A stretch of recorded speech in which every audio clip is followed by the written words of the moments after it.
एक गांव में दीनू नाम का एक मछुआरा रहता था। मछली पकड़कर ही अपना जीवन यापन करता था। वो बहुत गरीब था, लेकिन दिल का बहुत ही अच्छा।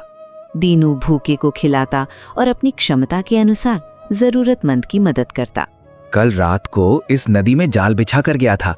लगता है रात भर में पूरी जाल मछलियों से भर गई है, तभी तो जाल इतनी भारी हो गई है। कितनी सारी मछलियां हैं, कितने तरह की हैं।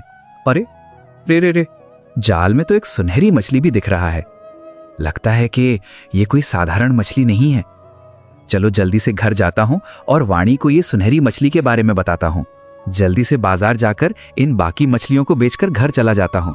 घर जाकर अच्छे से नहा धोकर इस सुनहरी मछली को अच्छे दाम में बेच दूंगा और मजे से भर पेट खाना खाऊंगा।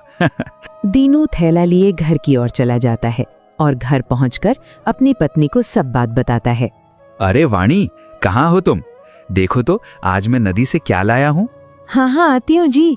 अरे इतनी सुंदर मछली आपको कहाँ मिली?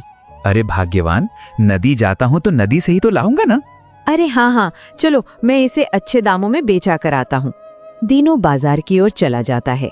बाजार पहुँचते ही एक व्यक्ति बोला, दीनू भाई, आज कौन सी मछली पकड़ कर लाए हो, बताओ तो। रामू भाई, आज मैं सुनहरी मछली लाया हूँ। फिर तो तुम अच्छी कीमत लेकर मुझे बेच दोगे या खुद ही बेचने के लिए बैठोगे? दरअसल बात यह है कि आज जाल में बहुत सारी मछलियां फंसी हैं, तो मैं इसे बेचकर जल्दी से घर जाकर मैं पेट भर खाना खाऊंगा। समझ गया दीनू भाई? मछली का मांस और गर्मा गर्म चावल।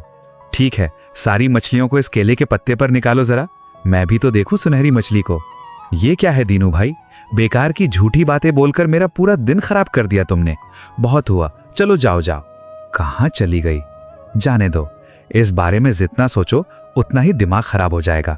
इससे अच्छा है कि जल्दी घर जाकर वाणी से कहता हूं कि बाकी मछलियों को जल्दी से कटवा के पका ले, नहीं तो कहीं ये भी गायब ना हो जाएं। घर पहुंचाकर दीनू बोला, वाणी, जल्दी से मछली को बनाओ, मजे से खाएंगे। अरे आप आ गए, मैं आपका ही इंतजार कर रही थी। मछली बिकी? अरे नहीं वाणी, वो मछली कहीं गायब हो गई। चलो छोड़ो इसे, जाओ और खाना बनाओ, मुझे बहुत जोरों की भूख लगी है। हाँ, मैं अभी रसोई में जाकर पकाती हूँ। अच्छा सुनो, मैं तालाब पर जाकर हाथ मुंह धोकर आता हूँ। साफ सफाई तो हो गई, अब जरा गौशाला में जाती हूँ और रूपा को दाना पानी दे आती हूँ। दीनू की पत्नी वाणी रूपा को चारा डालने जाती है। तभी देखती है कि सुनहरी मछली तो रूपा के साथ बात कर रही है। ये देखकर वाणी घबरा जाती है। सुनहरी मछली वाणी को देखती है और बोलती है, मैं तुम्हें कुछ नहीं करूंगी वाणी, मुझे पता है तुम दोनों अपना जीवन कैसे चला रहे हो। आपको कैसे बता? मैं एक जादुई मछली हूँ और मैं तुम दोनों की ईमानदारी पर बहुत खुश हूँ। मैं तुम दोनों को आशीर्वाद देती हूँ कि इस गांव में सबसे अमीर हो जाओ और सबकी मदद करो। ये कहते ही मछली गायब हो जाती है। ये बात वाणी अपने पति को बताती है और कुछ दिनों बाद वाणी और दीनू गरीबों और जरूरतमंदों की मदद करने लगे।